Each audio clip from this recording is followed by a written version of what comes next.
ಜೀವನಾಮ ಪರಮಾನಂದವ ನೀವನಾಮ ನಿನ್ನ ನಾಮ ಸ್ಮರಣೆ ಎಂಬುದು ಎನ್ನ ಜೀವಕ್ಕೆ ಜೀವನಾಮ ವರವ ಕೊಡುವುದೊಂದು ಭಕ್ತಿ ಭಾವದ ನಾಮ ವರವ ಕೊಡುವುದೊಂದು ಭಕ್ತಿ ಭಾವದ ನಾಮ ಈ ಪರಿಪುಸಿಯಲ್ಲ ಶ್ರೀ ಪುರಂದರ ವಿಠಲ ಈ ಪರಿಪುಸಿಯಲ್ಲ ಶ್ರೀ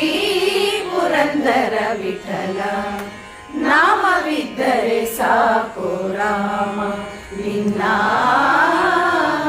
ನಾಮವಿದ್ದರೆ ಸಾಕು